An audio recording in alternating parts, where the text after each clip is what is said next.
billahi mineşşeytanirracim. Bismillahirrahmanirrahim. Elhamdülillahi Rabbil alemin.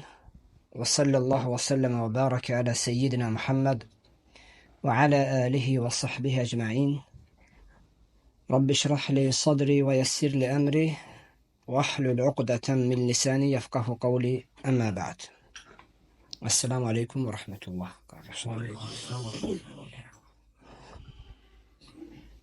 Həqiqətən biz uca Allahı layiqincə tərif edə bilmərik. Allah Teala özünü tərif etdiyi kimidir. Və biz müsəlmanların bu həyatda həqiqətən uca Rəbbimizə ehtiyacı çox böyükdür. Yəni möhtacıq ona biz. Allah Teala'nın isə aləmlərə ehtiyacı yoxdur. Yəni həqiqətən qəlblərin təqvasındandır ki, insan Allahın şüarlarını əzəmətləndirsin. Daim bir yerə yığışaq, yəni Allah Taala'nı zikr edək. İnsanın nəsihətlərə qulaq asmağı, insanın moizələrə qulaq asmağı, ondan ibrət çıxarmağı həqiqətən qəlblərin təqvasındandır. Və insanın bundan istifadə edib onun həyatına əsər etməyi. Çünki uca Rəbbimiz Həc surəsində buyurur ki: وَمَنْ يُعَزِّمْ شَعَائِرَ اللّٰهِ فَإِنَّهَا مِنْ تَقْوَى الْقُلُوبِ. Kim Allahın şüarlarını əzəmətləndirərsə, təzim edərsə, həqiqətən bu qəlblərin təqvasındandır. Və Allaha və axirət gününə inan, axirət həyatına inan, müminin daim göz önündə tutacağı bir məsələdir. Və Allah Teala daim kitabında bizə insanın özünü dünya həyatı ilə aldatmasını qadağan edir. Yəni Allah Teala bir neçə yerdə bizə bildirir ki, dünya həyatı sizi aldatmasın. Və Allah Teala Quran-ı Kərimdə buyurur: İnne va'dallahi haqqun fela teğurrannakumul hayatud dunya. Həqiqətən Allahın verdiyi vəd haqqdır və dünya həyatı sizi aldatmasın. Və la yeğurrannakum billahil gharur. Və həqiqətən tovlayan şeytan Allah barəsində sizi tovlamasın. Və insan, mömin daim axirət həyatını göz önündə tutmalıdır. Nə üçün? Çünki axirət həyatını insanın göz önündə tutmağı insanın imanın həqiqi mənalarına doğru şəkildə nəzər yetməyinə müvəffəq edir insanı.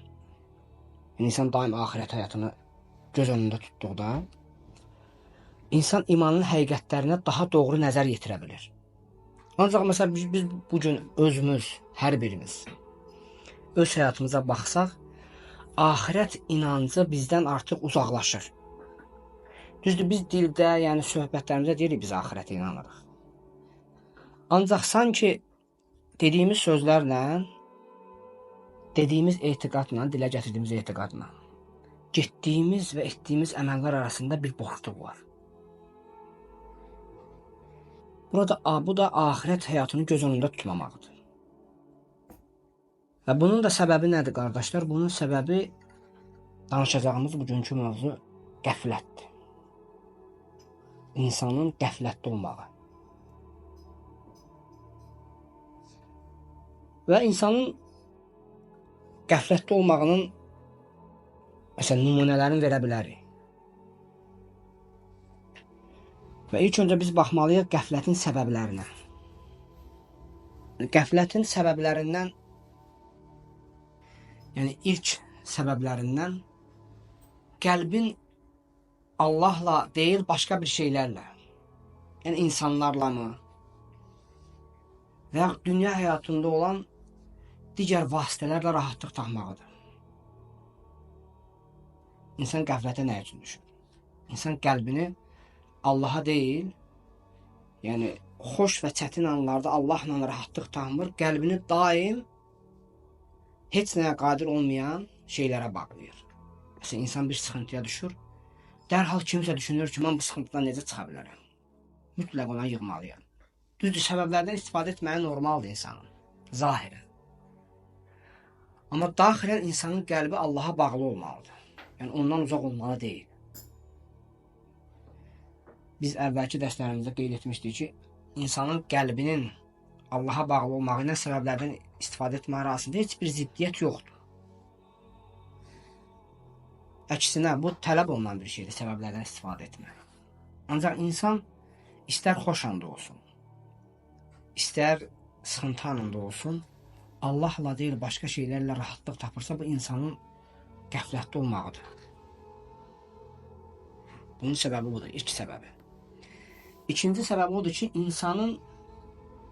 Allah Teala insana müəyyən mükəlləfiyyət əhkamları indirib. Namaz, oruc, müxtəlif şeylər. İnsan üçün bu şeylər adiləşir. Artıq adət halı üzrə bu insan bu şeylərə əməl edir. İnsan bu şeylərdə adət halı olduğu zaman insan onda özündə heç bir təsir izi buraxmır insanın qəlbində. Məsələn, moizələri dinləyir. Həfsə o. 3 dəqiqə, 4 dəqiqə getdi. Namaz qılır, təsir yoxdur. Oruç tutur, təsir yoxdur. Yəni, həqiqi Allah Taala'nın bizdən istədiyi ibadətlərin həqiqətinə vara bilmir insan. Yəni, həqiqətdə Allah bu ibadətdə məndən nə istəyir? Və yaxud, insanların savab barəsində artıq savabı günlərlə, bəlkə də əməllərin hansı əməl daha savablıdır? Bu şeylərə, yəni bu düşüncədə olub həyatını bu düşüncə üzrə yaşamaq, yəni onu qayəsi və yaxud yolu artıq insanın həyatından çıxıb. Yəni, otursun düşünsün ki, məsəl üçün, filan əməldən daha üstün savabı var. Filan əməli etsəm, nə qədər savab qazana bilərəm mən. Bunun səbəbi odur ki, insan üçün artıq ibadətlər adi hal alır.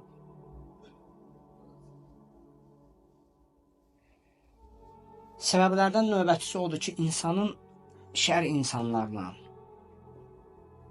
həmçinin Allahın qəlbini zikrindən uzaq etdiyi insanlarla oturub durmağıdır. Hətta müsəlman olsa belə. Baxırsan, insanda daim sənə şər şeylərlə gəlir, əməllərlə. Və yaxud gəlir, ya qeybət edir, gəlir, ya iftira atır, ya ancaq dünya söhbətləri edir.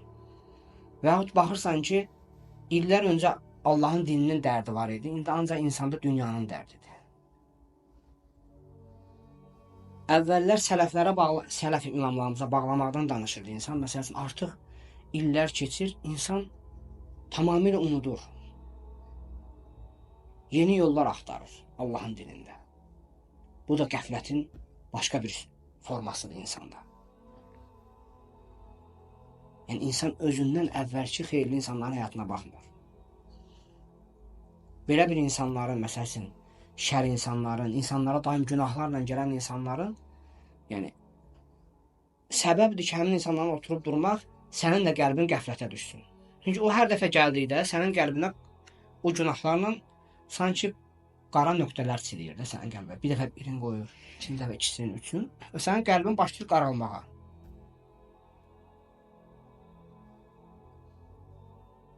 Qəlbin qaraldı, artıq insan o həqiqi, keçən dərslərimizdən birində demişdik ki, insan onu başqa şeylə bəslədiyi üçün həqiqi ibadətlərin mənasını ala bilmir qəlbində. O zövqü yaşaya bilmir qəlbə.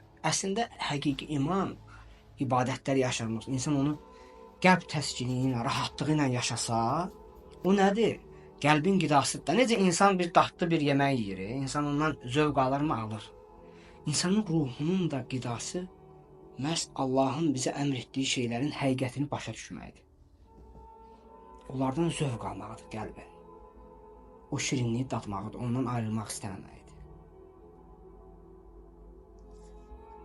Növbəti səbəblərdən biri də, yəni insanın qəflətə düşməyinin səbəblərindən biri də insanın günahları baş vurmağıdır və günahları kiçik görməkdir. Xüsusən günümüzdə bu daha çox çoxalır. Yəni hamımızın həyatında.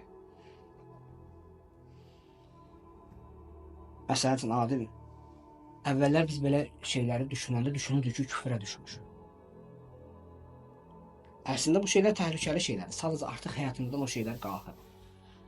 Bəzən məsələn bir nəfər harama baxır, biz onu gülməklə qarşılayırıq. Və haram bir söz deyir, gülməklə qarşılayırıq. Yəni, bu nədən irəli gəlir? Qəlbimizdə qəflətə düşürdü yəni. Əslində ayıq qəlb, doğru qəlb. Allahın halallarını da, haramlarını da təzim etməlidir, uca tutmalıdır da. Bu müminin şərəfidir əslində. Yəni qulun Allahla münasibətlərində Allahın razılığını qazanmağın yollarından ən üstünlərindən biridir. Allahın halallarını və haramlarını təzim etmək. Günümüzdə necə olur? Artıq adiləşir. Artıq o şeyləri biz gülərək qarşılayırıq. Sanki əksin yaşayırıq. Yəni sələf imamlarımızın dönəmində olan insanların etdikləri şeylərin əksini yaşayırıq həyatımızda bəzən. Ona görə Allah Teala Quran-ı Kərimdə deyir ki: "Bəl rana ala qulubihim ma kanu yaksibun." Beləliklə onların qəlblərini etdikləri günahlar qaplamışdı. Başqa bir ayədə Uca Rəbbimiz buyurur: وَذَرُوا ظَاهِرَ الْإِثْمِ وَبَاطِنَهُ إِنَّ الَّذِينَ يَكْسِبُونَ الْإِثْمَ سَيُجْزَوْنَ مَا كَانُوا يَقْتَرِفُونَ. Günahın aşkarından da gizlisindən də kənar durun. Günah işlərə baş vuranlar etdikləri əməllərin cəzasını mütləq alacaqlar. Yəni bu gün həyatımızda olan ən çətin şey, yəni bu gün həyatımızda bizim imanımızdan zövq ala bilməməyimizin səbəbi bizim bir çox şeylərdə qəflətə düşməyimizdir. Və bəzən insan müəyyən şeylər yaşayır, məsələn fitnələr olur, düzdür, insan həyatında çətinliklər olur, sıxıntılar olur və insan bu şeyləri keçdikdən sonra Allahın dinini dərd etmir. Bu da qəflətin növbəti səbəblərindəndir.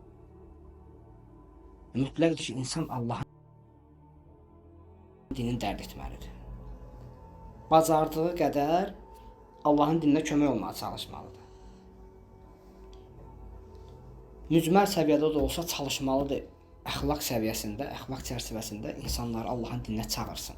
Və çağıra bilməz, ola bilər ki, insan çağıra bilməyən bir insandır, mücməl olaraq. Ona da çağıra bilməsin. Yenə də Allahın dinini dərd etməlidir o insan. Çünki Allahın bizə əmr etdiyi o ibadətlərin zövqünü, yəni onun şirinliyini yaşamaq bu şeylərə bağlıdır.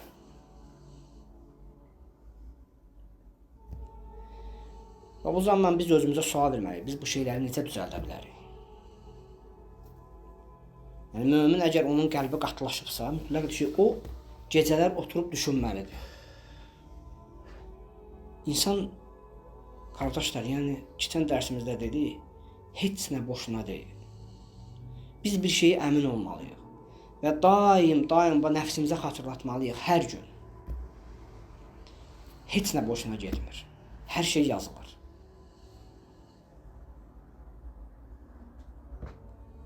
Əvvəllər biz cənnəti, cəhənnəmi nə qədər xatırlayardıq. İndi də ki, bəlkə də cənnəti, cəhənnəmi olur ki, aynən xatırlanırıq. Olur da insan da düşür, qəflətə gedir. Oturub, yəni, mücərrəd olaraq düşünmə, cənnət, cəhənnəm var, yox, biz bundan danışmırıq. Zaten bu əksər müsəlmanların halı, hamı deyir, bəli var. Biz onu həqiqi şəkildə oturub düşünməkdən danışırıq, onu tədəbbür etməkdən danışırıq.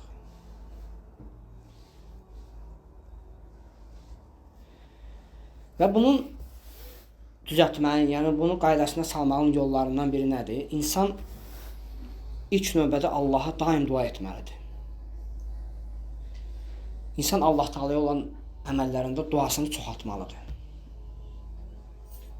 Allah'ta nə deməlidir? Allahım, məni qəflətin zülmətlərindən qurtar. Əməllərimdə sənə doğru şəkildə yönəlməyə məni müvəffəq et. İnsan daim Allahım, məni qəflətdən qoru. Mənə daim haqqa haqq olaraq göstər, mənə batılı batıl olaraq göstər. Haqqdan möhkəm yapışın, batılan uzaq durun. Daim insan Allah'tan bunu istəməlidir, dua. Ən önəmlisi bu şeylərdə duadır. Çünki qulun qəflətə düşməməsinin, yəni ondan çıxış yollarından biri insanın daim Allaha dua etməyidir. Və bizim həyatımızdan qalxan həqiqətlərdən biri budur. Dua Allaha doğru şəkildə yönəlmə həqiqəti həyatımızdan qalxıb. İkinci məsələ, biz ölümü çox tez yada salmalıyıq. Bu da həyatımızdan qalxıb. Bəlkə də həqiqətini deyim, 4-5 il əvvəl fərqli idi. Artıq həqiqətimizdən ölümü tez yada salmaqda qalxıb. Halbuki Peyğəmbər sallallahu əleyhi və səlləm nə deyir? Deyir: əksiru zikra hədimin ləzzət. Bir hədisdə gəlir ki, hədimin ləzzət. Ləzzətləri parça-parça edən və yaxud ləzzətləri darmadağın edən ölümü tez-tez xatırlayın. Hətta İmam Tirmizinin rivayət etdiyi hədisdə Peyğəmbər sallallahu əleyhi və səlləm deyir ki: "Əl-keyyisu men dana nəfsəhu və amilə limə ba'dəl-mevt." Ağıllı mömin o kəsdir ki, o nəfsini hesaba çəkir və ölümdən sonraki həyat üçün əməl edir.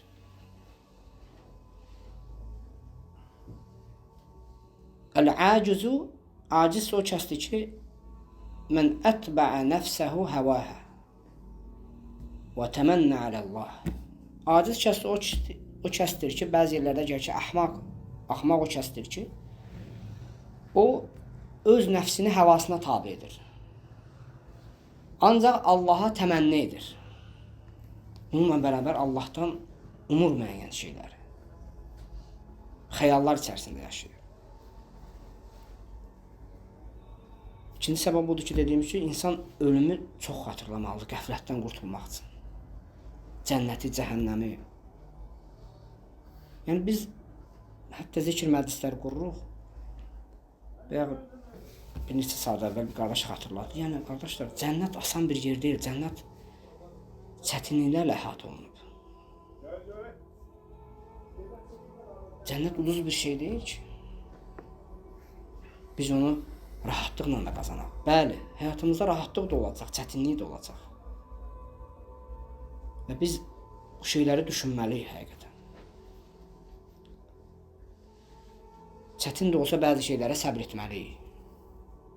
Necə bayaq qardaş dedi, yorğun da olsaq, əziyyət də çəksək, bəzi şeylərə səbr etməyi bacarmalıyıq. Çünki bizim bir məqsədimiz var, bir axirət həyatını qazanmaq istəyirik. Üçüncü olan,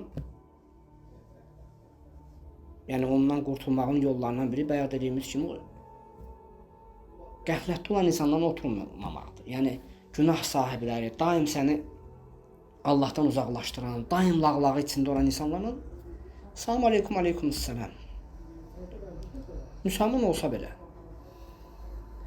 Yəni, o insanın ki, sənə bir faydası yoxdur.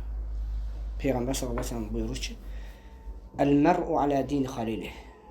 Kişi dostunun dilindədir. "Fəlyanzur ahadukum men yuxalil." Sizlərdən hər biriniz baxsın ki, kiminlə dostluq edir o.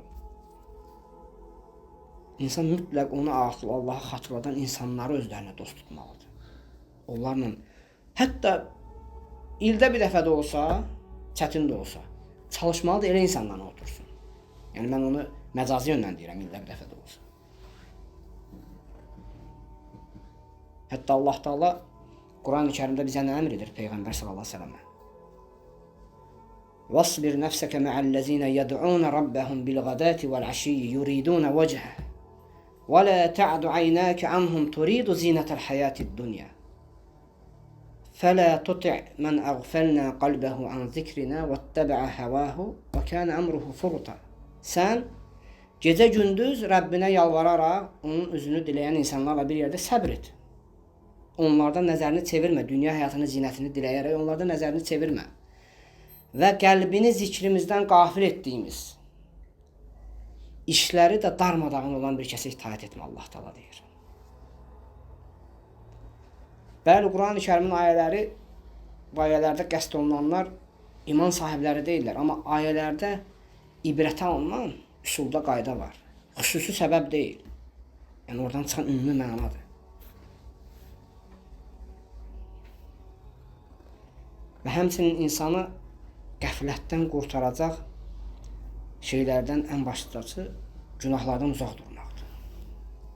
İnsan günahları böyütməlidir gözündə. Mütləqdir ki, insan günahları böyütməlidir. Necə ki, məşhur sahabənin dediyi bir şey var. Deyir, cahil kimdir o kəsdir ki, o günahları milçək zənn edər. Burnunun üzərinə qonan bir milçək zənn edər. Ancaq mömin günahı necə elə bilir ki, üzərinə bir dağ yıxılacaq və halaş olacaq onun ardında. Mən əminliklə deyə bilərəm ki, buradakı bütün insanlar onu yaşayıblar. Amma bir dönəm, hamımız yaşamışıq onu. Və biz o həmin mənaları dadmaq üçün mütləqdir ki, bu şeyləri bir-bir riayət eləməliyik. O şirinliyi dadmaq üçün. Və həmçinin insan daim zikrə qulaq asmalıdır.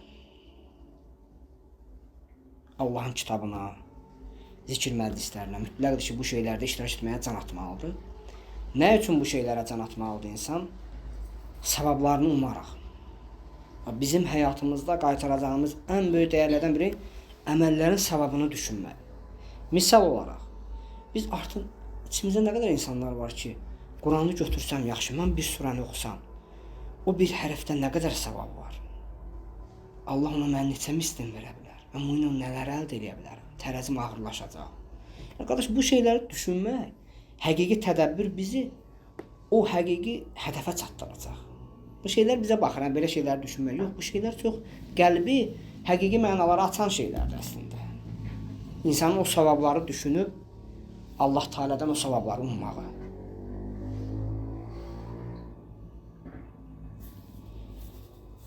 Allah Teala'dan diləyirəm ki, bizi o savabları düşünüb, bu əməlləri göz önündə tutub və daim ona doğru şəkildə yönələ bilən qullarından etsin.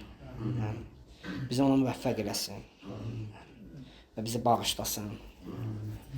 Elhamdülillahi Rabbil alemin.